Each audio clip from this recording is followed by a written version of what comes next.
Good afternoon, dear students. So today is 4th of November 2020, and as per timetable, we are dealing with the paper Population Studies, paper number 1, in which today I will deal the topic of size, composition and distribution of population in global perspective with special reference of India. So this is a topic given in the first paper when you have to understand about what is the size, what is the composition and what is the distribution of population in whole world and what is the situation of India. Okay, so dear students, there is also a term spatial and temporal change.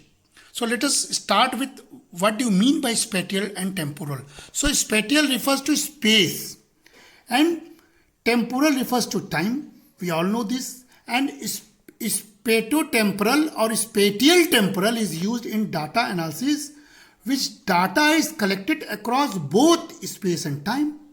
So when we are talking about the size, composition and distribution, then in which countries and in which year, when this type of data we are used to collect, that is called as spatial temporal data. Okay. For example, shipping movements across the geographical area over. So a person uses spatial temporal reasoning to solve multi-step problems by envisioning how objects move in space and time. So this is how you can you can see in this diagram that time in one axis time is given, in another axis space is given, and you can collect any data and you can fit data into time and space frame. And that's how you can predict how global population is. So when you talk about the international aspects of population growth and distribution according to syllabus, let's start with a view, with a globe, and that is shown in 5000 BC. I am just assuming that before 5000 BC, the world was like this, and this is the green portion, which is inhabitant or settlement portion where population is seen. So you can see that green is an intensive settlement and this is a small scale agriculture, and this is a hunting and gathering, and white one is a uninhabited or mainly ices. So before so much years or 5000 BC, world is like that. Okay, very less population, no population problem, and whole world was in the phase of demographic transition stage number 1. And again when AD 1 comes, then slowly settlement starts. That means agriculture production starts in a new way, and then you can see the green world is increasing. And again in 1500 the green world is again increasing due to the development process, and here comes India when the population is now increasing slowly but gradually. Okay, and now in 1900 the whole world was like this.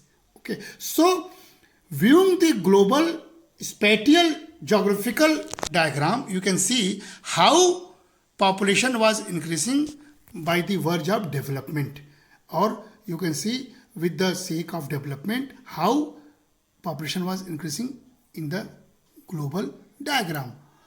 And when we talk about the world population in spatial way, this is as you can see that the most dark one is over 155, over 400 per square kilometer, person per square kilometer. So you can see that in Asia, where China and India is there, the spatial population is very much higher around the globe.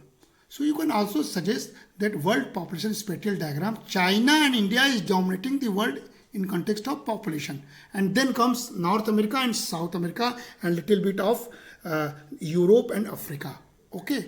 And when you talk about the data, this is some old one, but you have to update this data according to the latest sources. You can see that Africa, continents is Africa, Asia, Australia, New Zealand, etc., Europe, North America, Latin America, and total. You can see in percentage. In Africa, the percentage of total population is 13% around the globe. But Asia contributes 61% of population around the globe. And whereas Australia, New Zealand, etc. contribute only 0.5% of total population. And Europe contributes 12%, North America contributes 5% only, and Latin America and Caribbean contributes 8.5%. So overall in 100%, you can see that Asia is contributing more around the globe. So this is how you can see, and you can narrate the story of development around the globe. Okay, so this is how density of population you can see. The most dense population is, again you can see, India, China, and some part of Europe and little part of North America. So this is a dense population geographical figure. You can also depict in a geographical map or in a table area. And this is a night view. You can see in night view, India population is viewing much more than Africa, South America, and many part of the Russia. Okay, so this is how the night view of the population density, the students. Okay, and then life expectancy at birth is a one more characteristics of population. You can see the dark one is above 75 and above. So the most aged person lives in North America, European countries, and Russia, Australia, and Japan. And India's population is, you can see that near about 60 to 69 life expectancy in India, because India have to still work for more life expectancy at birth. So this is how you can also show in geographical map that life expectancy around the world, who is dominating. Okay, and then let us start that what is the structure of world population. Then when we can see the geographical region, then we can see that more than 3/4 of world population live in developing countries. Already I told you according to data, and fewer than 1/4 only living in developed countries. So there is a gap between developed and developing countries regarding the geographical region, regarding the world's population. You can see this both pie diagrams. One pie diagram is of 2003 years, more or less. The present one is percentage is like this, and when you project in 2015, we found this pie diagram. So when we compare world population distribution by region, because you have to understand about the distribution of the population by region, then you can see that Asia and Oceania was 60% share of population in around the world in 2003, and in that year Europe contribution was 12%, Africa's contribution was 14%, North America 5%, and Latin America 9%. But when we are projecting in 2050, then little bit decline in Asia only, from 60 to only 59%. And that means in near future, Asia and Oceania population will decrease, but in a very slow manner. But the most important thing, that Africa's population will be increased from 14 to 20%, and drastically changes Europe from 12% to decrease to 7%. So this is how you can explain the world population distribution by region, and how you can projecting the population around the 2050. And this also showed your students about the demographic transition model, that Europe in a 4th or 5th stage of demographic transition, and Asia and Oceania is still in the 3rd stage, and Africa is still in the 2nd stage. So around the world, demographic transition model is working. So that's what I was telling you, that in any case, in any country, when you can search, then theory works in any way. Even Malthus, even demographic transition, even birth rate, each and every demographers who elaborated the theories, they are working in around the world. Okay, so this graph shows about the divide between more developed and less developed region. So you can see this is a billion of people from 1 to 10 billion. This is x-axis. This is a time frame. What I was saying, that spatial and temporal model, 1750 to 2100. You can see the more developed region is a x-axis horizontal, but the interesting part is less developed regions diagram. So the most population will be still in the less developed region, which consists of India and China also. And the world total population graph or trend diagram will increase like this. You can see the blue one. So in coming future, world total population will increase from 6.3 to 9.1 billion. So this is how you can explain by this trend diagram to this bar diagram. Earlier I told you in online class, you can remember that, and you can depict this graph in your examination also. So the world largest countries, we can see that in 2005, China was 1.304 population and India was 1.104 population. And at present, India is 1.38 and China is 1.45. But India will be number one in 2050. That will convert in 1.628 billion and China will be 1.43 only. So by 2050, India will probably be the world's most populous country. So this is how the size of population around the world, in which India's size will be increasing. Okay, and again you can see other countries around the world, United States, Indonesia, Brazil. You can see the little bit changes in those countries. So this is the world largest countries situation, and you can depict like this, that developing countries diagram, trend diagram is decreasing but in a low manner, and developed countries diagram is a steep declining. So this is also difference between less developed and developing countries.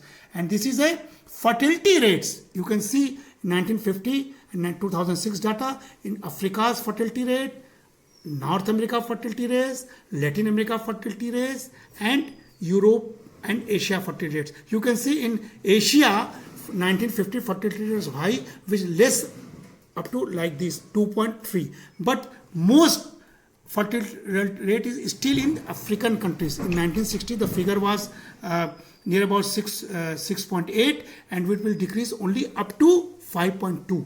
So in near future, the fertility rate is very much in Africa, and that is a great concern for the world. Okay, so this is life expectancy at birth in India. In 1900, 23 male, 23 females, and 2005 it increased to 61 and 63. In Russia, 31, 33 increased to 59 to 72. United States, 46, 48, and increased drastically to 75 and 80. Life expectancy is more. That means development is taking more rapidly in America and European countries than Asia and Russia. Okay. So dear students, that's how you can suggest the pattern and determinants of age and sex structure. And earlier I told you about that age structure is the relative number of individuals of each age. An age structure diagram can reveal a population growth trends and can point to future social condition. This can be denoted as pyramid. I told you each and every stages of pyramids earlier also. Here is only example that in stage 1, that due to high birth rates, the pyramid shape would have a wide base, and due to high death rates, the pyramids would be very short in height. Concave shape indicates low life expectancy. And then we move to stage 2, then we can see that as death rates are addressed, the population explosion begins. This is example of Angola or any developing countries, you can say. And the height of the pyramid growth to reflect the prevention of more deaths, shape becomes less concave as life expectancy increases, and the width of the base remains large due to ongoing high birth rates. So this was the second stage. And in third stage, you can see again when developing process takes place, as birth rates begins to address, the base begins to stabilize and eventually narrow. You can see this. Okay, base is narrow. Okay, and death rates are low and stabilized, meaning that the pyramid continues to grow higher. So this is the stage 3, and very interesting part is stage 4, which is the part of developed nations. You can see in stage 4, when any nation developed, birth rates and death rates are low as fertility continues to decline. And this is the period when we call it as an aging society emerges, just like in North America, European countries and Japan, where COVID-19 is impacting very much in those countries. And their pyramids seem to be invert. You can see the pyramid shape of pyramid is invert. That means this is a rectangular shape of pyramid. So this is stage 4. So you can talk like this, the difference between MEDC and versus LEDC,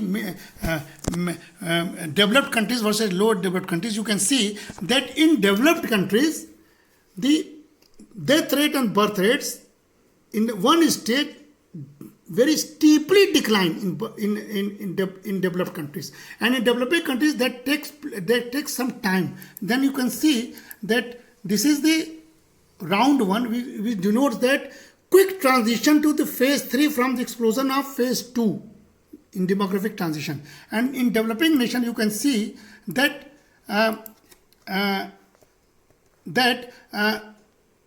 the longer time period as trapped on phase 2. So this is difference between developed nations and developing countries. And again, finally, I will depict for you the pyramid difference between less developed regions and developed regions. Okay, so this is how you have to say that this is a rapid growth pyramid, this is a slow growth pyramid, and this is a zero growth population, example Italy. So dear students, sex and age distribution shows that less developed countries have significantly younger population than more developed countries, and almost 1/3 of the population in less developed countries is under age 15.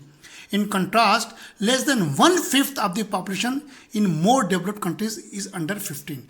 And today there are more than 2 billion young people below age 20 in less developed regions, and the age cohort that will soon become the world's newest group of parents. Okay, so young age structure in the less developed countries are mainly due to higher levels of childbearing in recent decades. So this is how you have to explain this type of question, that what is the age and sex structure, what is the size and composition distribution of the population in around the world, and you have to compare this with Indian population with the help of data and with the help of all the literatures. Thank you, dear students. Take care of yourself.